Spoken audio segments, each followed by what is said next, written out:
Ја слушате програмата Низ Светото Писмо.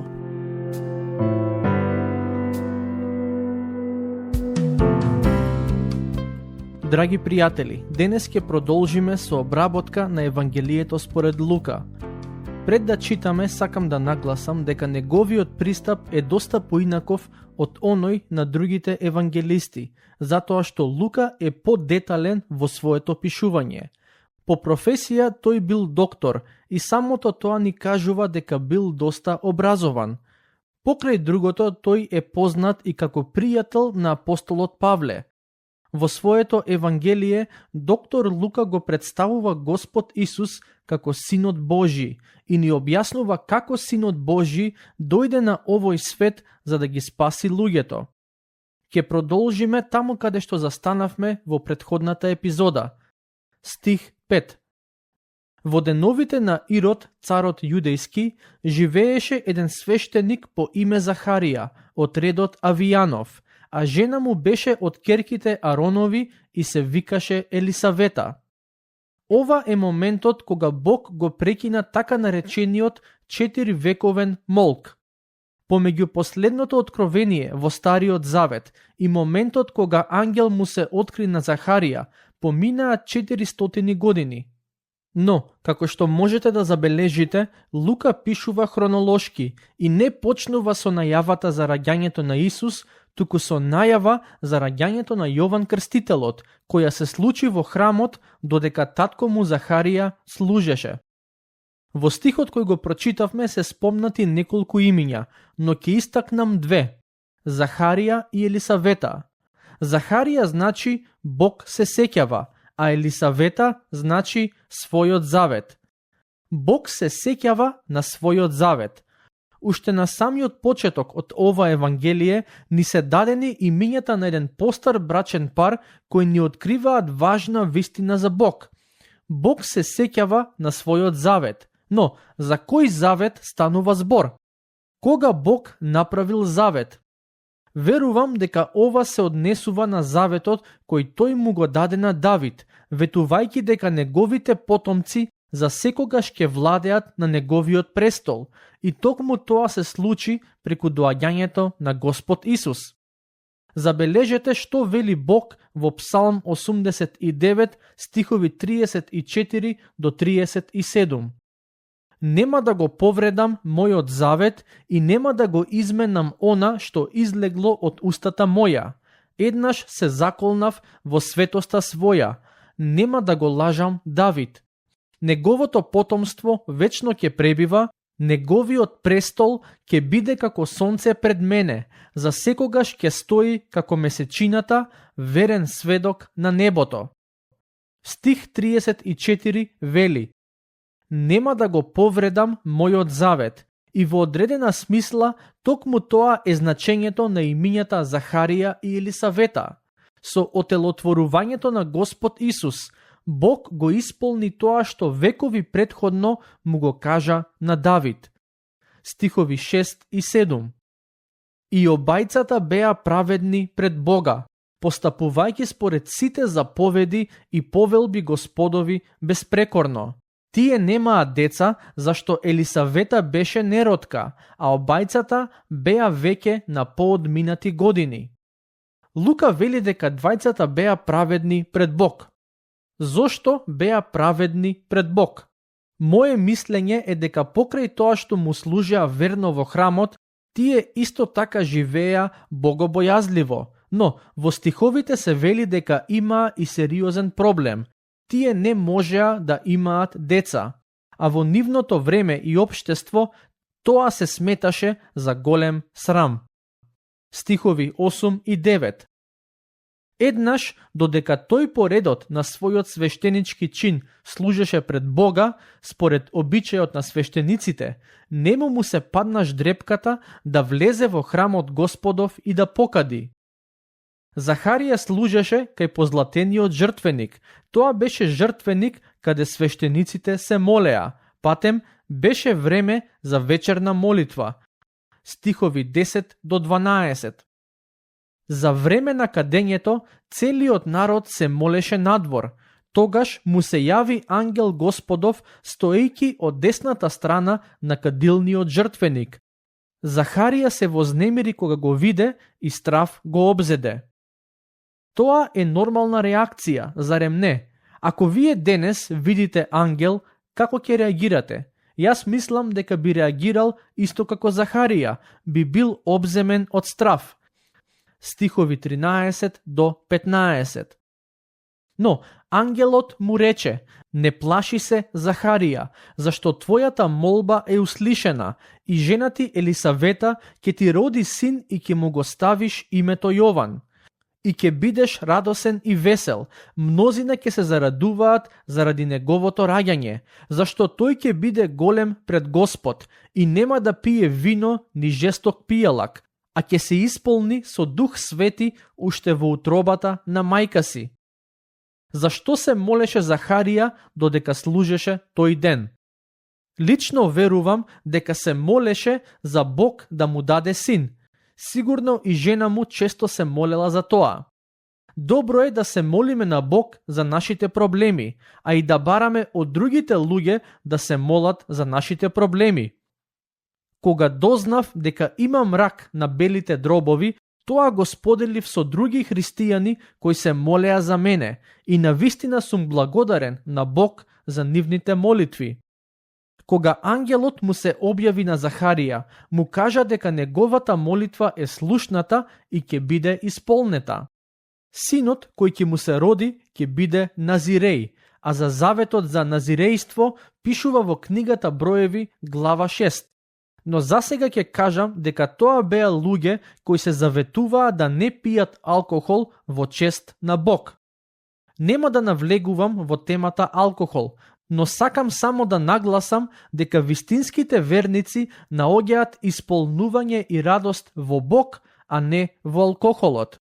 За жал денес имаме многу луѓе кои се зависници од алкохол и тој порок ги уништува нивните животи.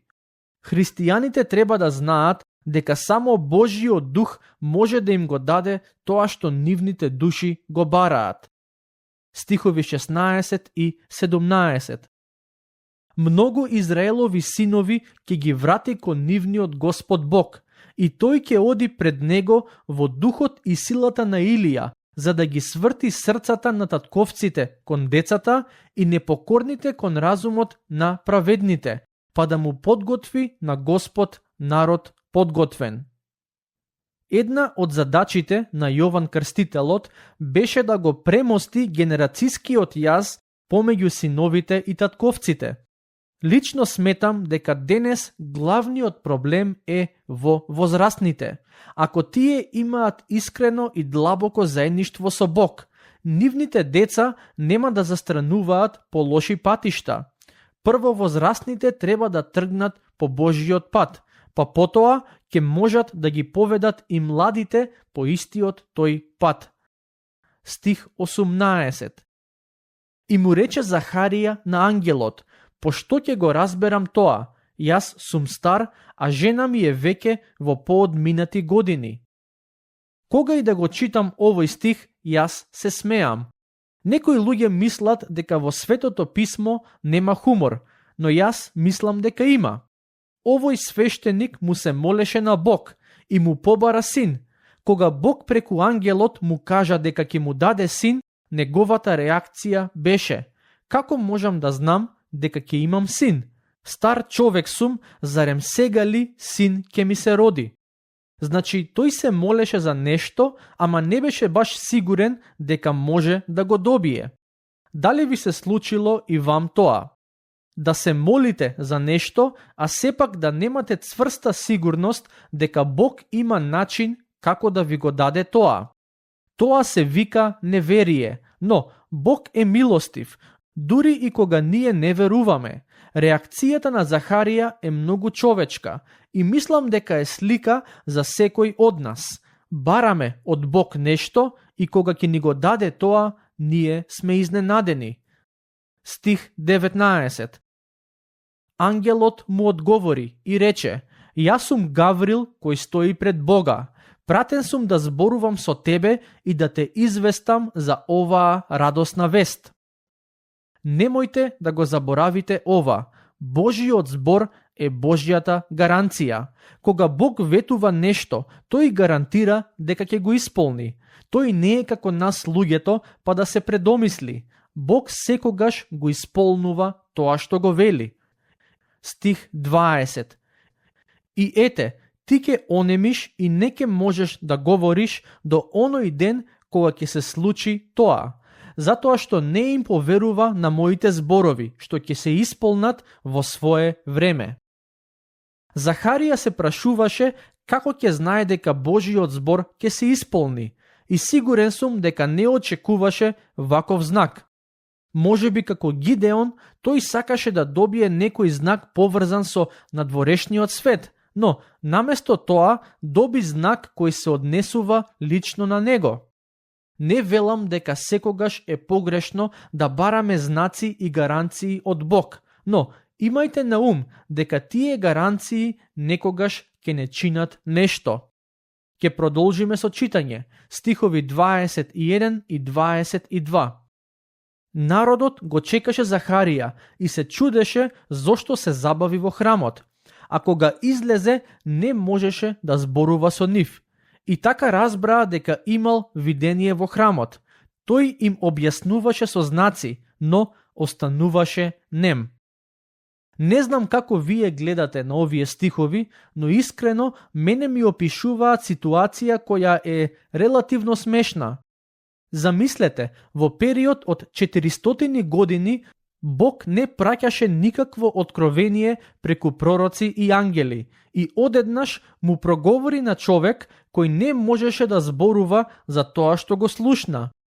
Замислете како изгледало сето тоа кога човек кој до предмалку зборувал, сега одеднаш е нем и се обидува на другите да им објасни нешто надприродно.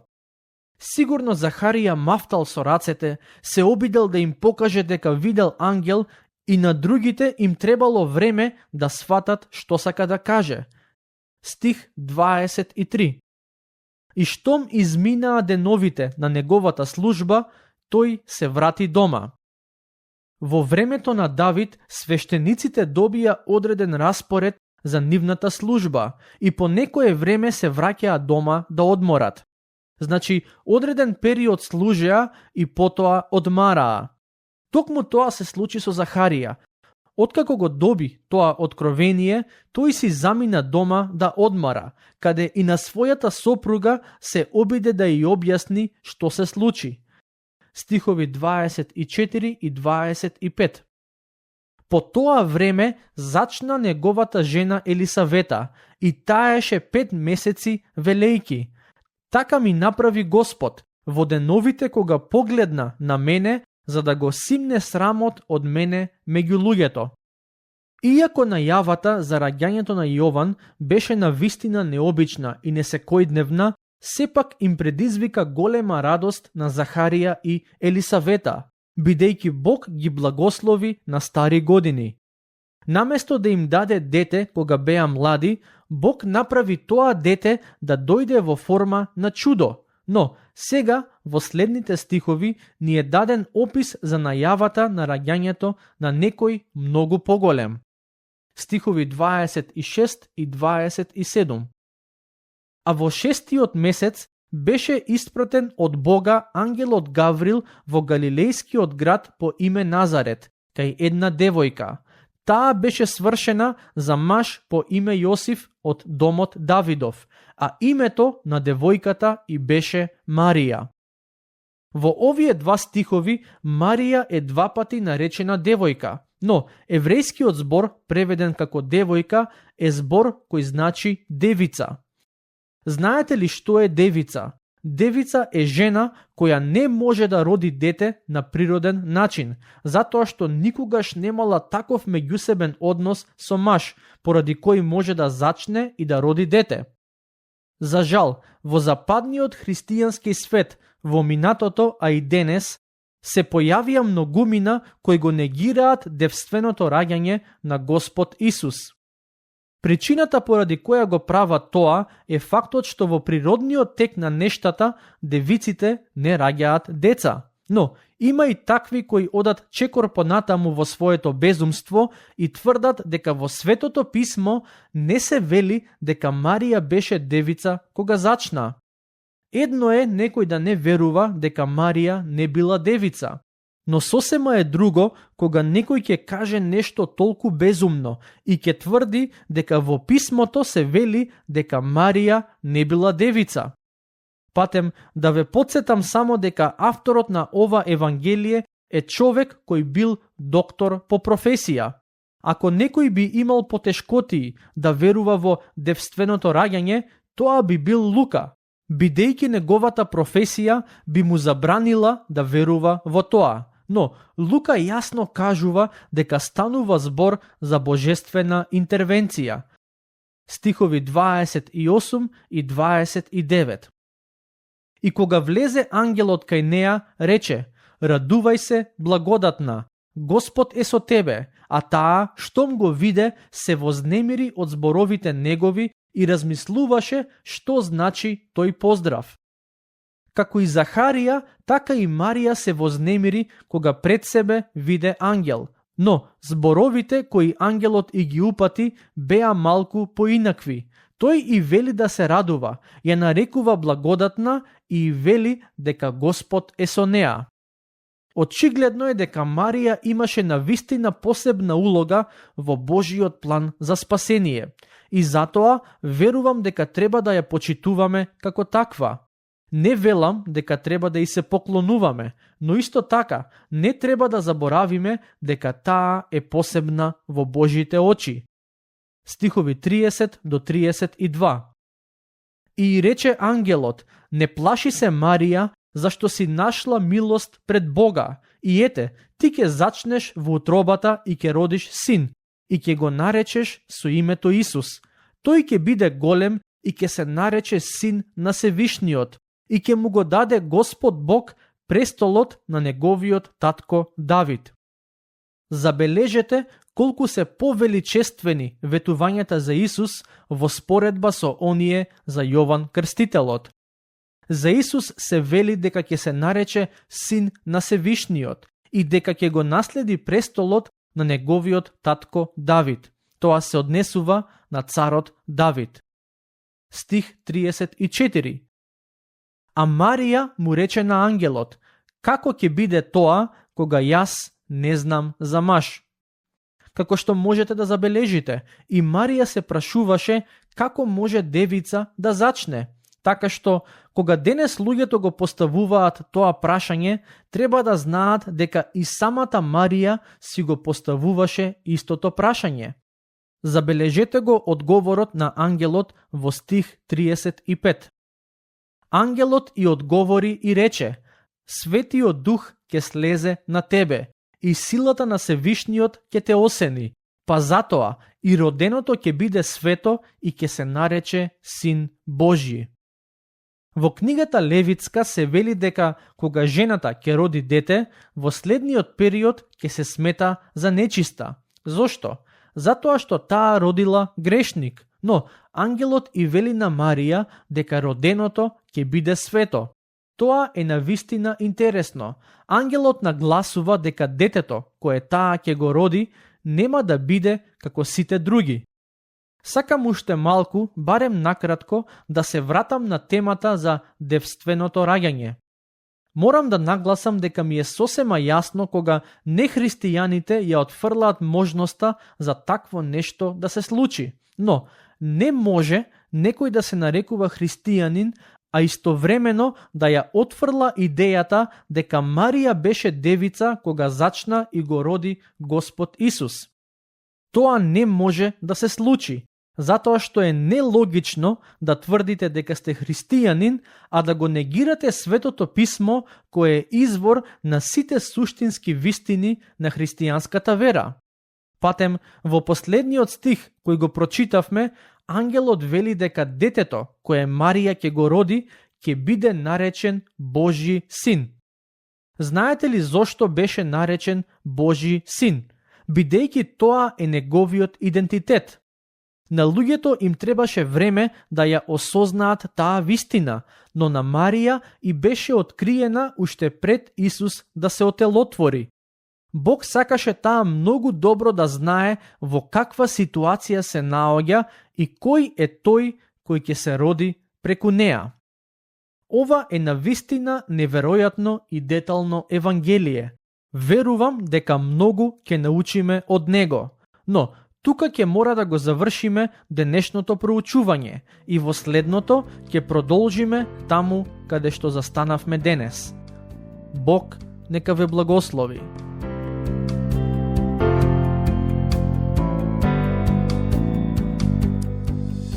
Слушнавте епизода од програмата Низ Светото Писмо. Можете да не слушате и преку мобилна апликација на нашиот YouTube канал и на подкаст платформите како што се Apple и Spotify. Ако ви се допаѓаат нашите епизоди, споделете ги и препорачајте ги на вашите пријатели. Бидете слободни да ни оставите свој коментар или да ни пишете на нашата имейл адреса nizsvetotopисmo@gmail.com. Следете ги нашите страни Низ Светото Писмо на Facebook и Instagram. Епизодите од оваа серија можете да ги најдете и на нашата веб страна ttb.twr.org.